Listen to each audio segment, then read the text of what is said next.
श्री शिवाय नमस्तु। मेरा ओघड़दानी, मेरा देवादिदेव महादेव,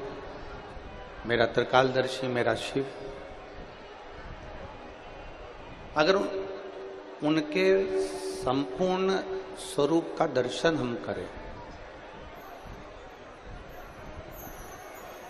संपूर्ण स्वरूप का दर्शन, और भगवान शिव के अगर संपूर्ण स्वरूप का हम दर्शन करें, संपूर्ण स्वरूप को अगर हम निहारें, तो भगवान का जो हृदय,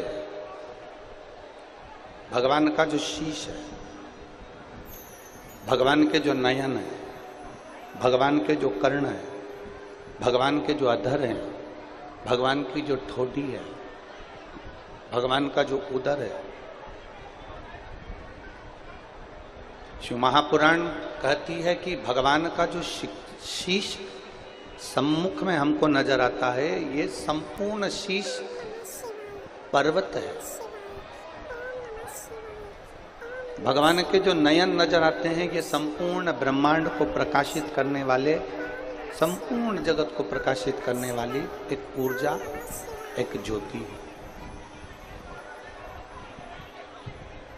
और भगवान के हृदय का यदि हम दर्शन करें, भगवान के हृदय का दर्शन करें, तो संपूर्ण ब्रह्मांड, संपूर्ण ब्रह्मांड मेरे देवादिदेव महादेव के हृदय में विराजमान। उदर का दर्शन करें भगवान शंकर के, तो उदर का दर्शन करते समय हमें स्मरण रहेगा कि जगत का जितना भरण पोषण करना, जगत का जितना भरण पोषण है, वो संपूर्ण मेरे देवादिदेव महादेव के उदर में, मेरे शंकर के उदर,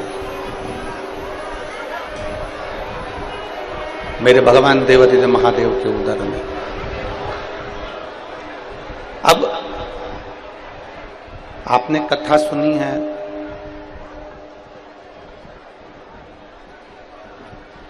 पहले भी आपने कथा का स्मरण किया कि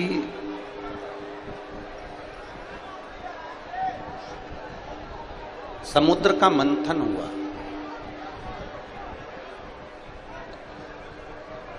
उस मंथन में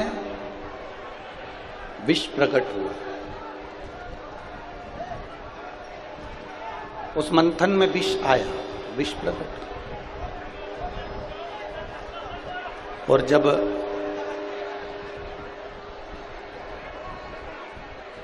मंथन में विष प्रकट होता है, तो उस विष को ले जाकर भगवान देवादिदेव महादेव को दिया जाता है, भगवान शंकर को दिया। भगवान शंकर उस विष को हाथ में लेकर अपने मुख से पीने ही, तुरंत पीने वाले थे, तुरंत। जो विष मंथन में निकलकर सम्मुख में आया है, जो विष प्रकट हुआ है, वो विष देवादिदेव महादेव की साक्षी में पहुंचा है, और भगवान शंकर की साक्षी में पहुंचकर वो विष भगवान शंकर अपने हाथों में लेकर पीने वाले,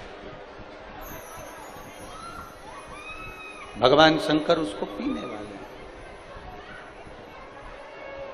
और भगवान देवादिदेव महादेव जब वो विष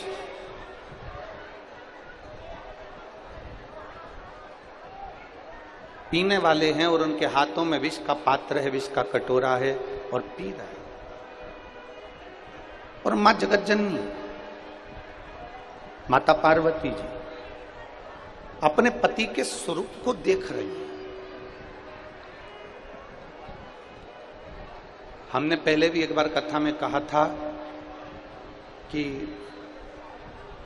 कितनी भी विषम परिस्थिति आ जाए, कितनी भी विषम,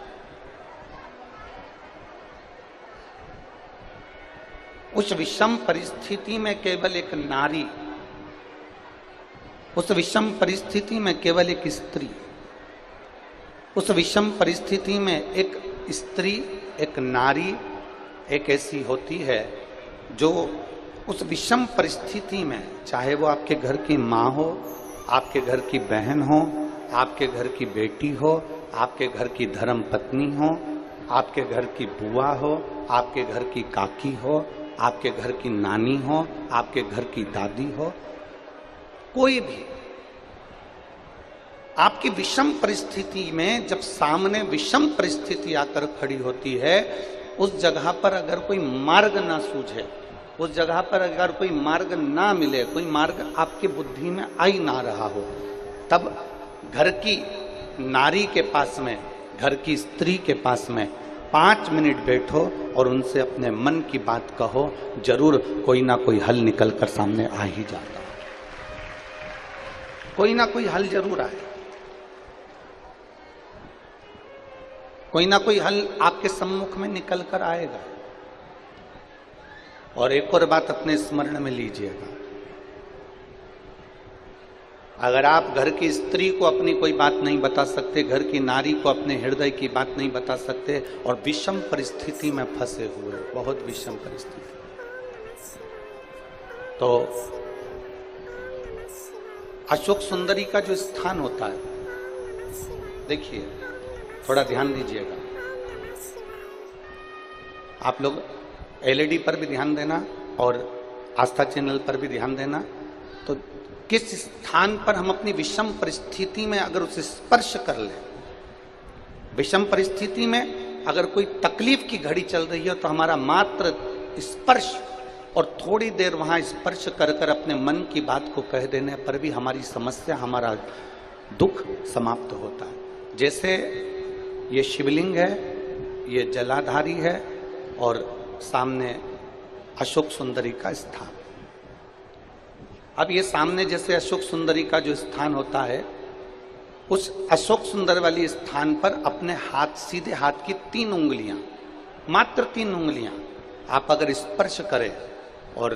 पंचाक्षर मंत्र नमः शिवाय, षडाक्षर मंत्र ओम नमः शिवाय या श्री शिवाय नमस्तुभ्यम का मात्र स्मरण करते रहे और कुछ देर उस स्पर्श करी हुई उंगली को थोड़ी देर रखने के बाद अपने हृदय से लगा के अपने मन की बात कहकर, भले आपने जल चढ़ाया नहीं चढ़ाया और अपने घर को लौट कर आ जाएं, वो विषम परिस्थिति टल ही जाती है, उसका समय का दुख तकलीफ नष्ट हो ही जाता है।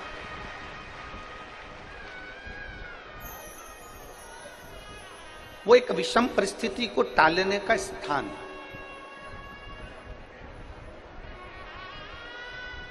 कहते हैं कि जब हम अशोक सुंदरी वाले स्थान पर जब हम हाथ का स्पर्श करते हैं, अशोक सुंदरी वाले स्थान पर जब हम हाथ का स्पर्श करते हैं और स्पर्श कर कर जब हम अपने मन की बात कहते हैं, तो वो बात महादेव तक, माता पार्वती के माध्यम से, अशोक सुंदरी के माध्यम से पहुंच जाती है और भोलेनाथ हमारे मन की दशा को जानकर आशीर्वाद दे ही देते हैं। वो विषम परिस्थिति। और शंभु शरणे पड़ी मांगू घड़ी रे दुख का दया करी ने दर्शन। एक विषम परिस्थिति के समय पर भगवान शंकर को याद करना, एक विषम परिस्थिति के समय पर अशोक सुंदरी की जगह का स्पर्श करना, एक विषम परिस्थिति के समय पर बेलपत्र के वृक्ष की मिट्टी का स्पर्श करना, या विषम परिस्थिति में घर की स्त्री, घर की नारी, घर की बहन, घर की बेटी, घर की दादी, घर की नानी, घर की माँ, उसके पास में 5 मिनट बैठकर अपने मन में हो रही क्षुब्धता को, अपने मन में आ रही विषमता